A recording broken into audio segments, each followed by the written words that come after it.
Olá, sejam bem-vindos ao canal e no vídeo de hoje nós vamos falar sobre a obra Capitães de Areia de Jorge Amado. Primeiramente vamos falar um pouco sobre quem foi Jorge Amado e o contexto no qual a obra foi escrita. Primeiramente vamos falar um pouco sobre o autor. Jorge Amado foi um romancista e político brasileiro que nasceu na Bahia no ano de 1912 e faleceu no ano de 2001. Jorge Amado é o autor de língua portuguesa mais traduzido no mundo. Além da obra Capitães de Areia, eu posso destacar aqui duas obras de bastante sucesso do autor, que é Gabriela Cravo Canela, de 1958, e Dona Flor e seus dois maridos, de 1966, que são duas obras dele que foram adaptadas para teledramaturgia, ou seja, viraram novelas, de bastante sucesso, por sinal. Bem, agora nós vamos falar sobre o contexto da obra em si, o contexto no qual ela foi escrita. Essa obra ela é da segunda geração do modernismo brasileiro, que é conhecida como a geração de 30 ou romance regionalista. Esse período da literatura brasileira coincide com o período entre guerras e também o período da Revolução de 1930 e o governo de Getúlio Vargas. A literatura daquele período era caracterizada por uma literatura de denúncia, por retratar as mazelas e as contradições sociais e também retratar as ideias socialistas que naquele momento estavam em ascensão. Outra característica do romance de 30 é o engajamento político dos principais expoentes dessa corrente, desse período. Além do próprio Jorge Amado, podemos destacar também Graciliano Ramos, Carlos Drummond de Andrade e dentre outros escritores que também tinham simpatias com as ideias socialistas e que refletiram isso em suas obras. Agora falando um pouco sobre a obra em si, a obra Capitães de Areia, a história se passa por matérias de jornais fictícias da cidade de Salvador. Vale ressaltar que a obra se passa na cidade de Salvador. E essas matérias retratam a existência de um grupo de menores infratores que cometiam assaltos, furtos e roubos e pequenos golpes para sobreviver. A história se passa por esse grupo de jovens, esse grupo de crianças e adolescentes que vivem num trapiche abandonado na cidade de Salvador, que eles eram menores, a sua maioria eram órfãos, que não tinham família, que não tinham parentes, que se juntavam e sobreviviam dessas práticas. Os principais membros deste grupo, o líder deles, conhecido como Pedro Bala, o qual esse personagem, o pai dele era sindicalista e ele acabou sendo morto numa greve de operários. Ele trabalhava no porto em Salvador e ele participou de um movimento grevista e acabou sendo morto. E aí, dentre os outros membros desse grupo, destaca-se o João Grande, que tinha uma maior estatura. Tinha o professor, ele era conhecido como professor porque ele era o único adolescente do grupo que sabia ler e que ele era o mentor intelectual das ações do grupo e ele auxiliava, ele era o principal conselheiro de Pedro Bala. Tinha também o Sem Pernas, ele tinha esse apelido pelo fato dele ser manco. A história conta que ele fica manco devido a ter sido pego por policiais que estavam embriagados. E esses policiais obrigaram ele a andar em círculos em torno de uma mesa. E devido a isso ele acabou tendo uma lesão e acabou ficando manco, por isso que ele tinha esse apelido de Sem Pernas. E ele também, a obra destaca que esse jovem, ele era muito revoltado, ele era muito indignado com a vida, com tudo, devido a esse abuso que ele acabou sofrendo. Ele era uma pessoa irritada, uma pessoa que não se dava bem com os outros membros do grupo, mas ele fazia parte. Um outro membro que é bastante importante desse grupo era o Gato. O Gato, ele tinha esse apelido porque ele tinha essa fama de sedutor, ele tinha a fama de ser o bonitão do grupo, e ele acaba se envolvendo ali com uma mulher mais velha do que ele, chamada Dalva, que era uma mulher da vida, como o pessoal chama, e ele acaba saindo do grupo e acabando vivendo com essa mulher, acabando sendo o agenciador desta mulher. E a Dora, que é a companheira do Pedro Bala, ela que é a auxiliadora dele, ela tem um irmão mais novo chamado Zé Fuinha. Esses dois irmãos, eles entram no grupo depois, já no meio do decorrer da narrativa eles entram. E aí a Dorinha ela acaba sendo presa e levada para um orfanato e ela acaba morrendo nesse orfanato. Aí tem outros também, tem outros personagens, mas a obra se passa em torno destes, que são os principais.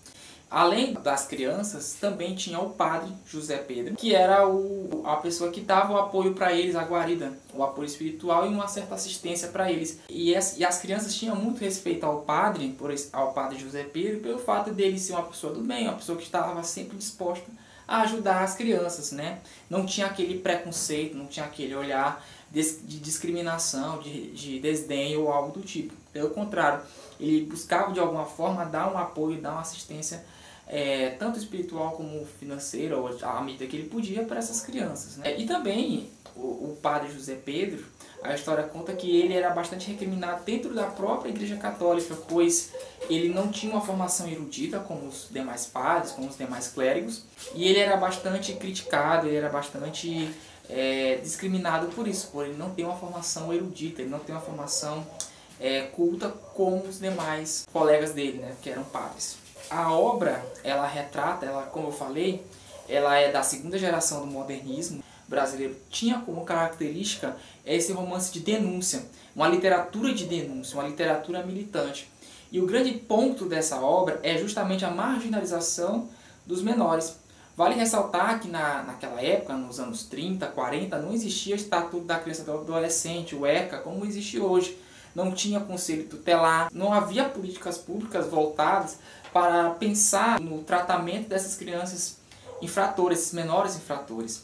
E esses menores, pelo fato de eles não terem acesso à educação, não terem acesso a uma estrutura familiar, eles viviam em situação de vulnerabilidade e eles estavam naquela situação de vulnerabilidade pelo fato de ninguém olhar para eles. O Estado não olhar para eles, a sociedade não olhar para eles, tratar eles como se eles fossem pequenos infratores, pequenos criminosos, que de fato eles eram. Mas a grande questão da obra é denunciar a omissão das autoridades, a omissão do Estado frente a essa situação que aquelas crianças estavam passando, que as crianças e adolescentes estavam se passando. E outro ponto também da obra, que é bastante importante, bastante interessante, é que havia também uma simpatia do autor, do Jorge Amado, pelas causas socialistas e comunistas. Vale ressaltar, trazendo a contextualização histórica, que Jorge Amado foi deputado federal pelo Partido Comunista e teve o seu mandato cassado ali na década de 40, quando o Eurico Gaspar Dutra, que era o presidente na época, pôs o PCB, que era o Partido Comunista Brasileiro, na ilegalidade. E aí o Jorge Amado acabou perdendo o mandato. E na obra, como essa fase ele ainda era um simpatizante da causa socialista, comunista, ele acabou colocando uma pitada desses elementos na obra. Vale ressaltar que o pai do Pedro Bala, ele era sindicalista, e o próprio Pedro Bala, ele deixa o bando e passa a militar pelas causas, né, operárias, pelas causas sindicais, que é uma das bandeiras de luta do socialismo. É um viés marxista, e isso é bastante presente na obra Capitães da Areia. Mas o foco central não era a questão política, era mais a questão criminal, a questão da marginalidade e da delinquência infanto-juvenil, que é denunciado e é retratado de forma bastante crua, né? Uma realidade bastante crua, cruel, uma riqueza de detalhes ali, totalmente transparente, e para o leitor está bastante nítida, bastante clara, de forma bastante objetiva. A própria linguagem do livro é uma linguagem objetiva. O texto é um texto em terceira pessoa, ou seja, existe um narrador que participa da narrativa, mas ele não é um personagem, ele é um narrador mesmo. E a obra, ela traz essa reflexão atual, essa reflexão acerca da redução da maioridade penal, a questão da criminalidade infanto-juvenil. Hoje em dia é bastante discutido essa possibilidade de redução da maioridade penal. O Jorge Amado já trouxe isso, essa questão da marginalidade, na década de 40. Como eu falei, não existia Estatuto da Criança e do Adolescente, não existia Conselho Tutelar, não existia essas políticas públicas, né, voltadas para o adolescente e para a criança. Havia essa discussão já naquela época, e hoje esse debate se torna bastante atual. Não só a questão da redução da maioridade penal, bem como a questão relacionada à família, o papel da família, o papel da escola na formação do indivíduo, o papel da sociedade também na formação do indivíduo. Quando essas instituições elas falham, acaba que a culpa daquela situação, dos jovens vivendo em situação de vulnerabilidade, de exclusão, de marginalização, acaba sendo da própria sociedade.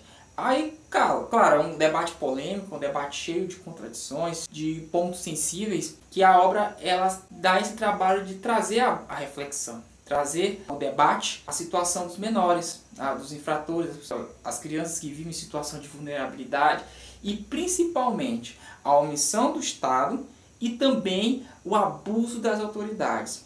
Isso é um ponto que é bastante comum, que é bastante batido na literatura. Essa literatura, principalmente a literatura de denúncia, que é a denúncia contra as arbitrariedades, a denúncia contra os abusos, a opressão dos agentes públicos contra as minorias e os menos favorecidos e aos desvalidos. Bem, essa é a nossa análise sobre a obra Capitães de Areia.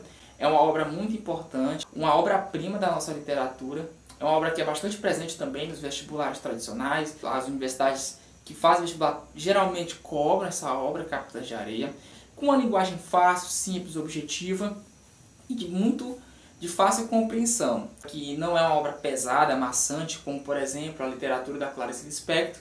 Naquele vídeo que eu falei sobre Perto do Coração Selvagem, eu falei um pouco sobre a forma da Clarice Lispector trabalhar sua literatura, que é uma literatura complicada, psicológica, interna, introspectiva.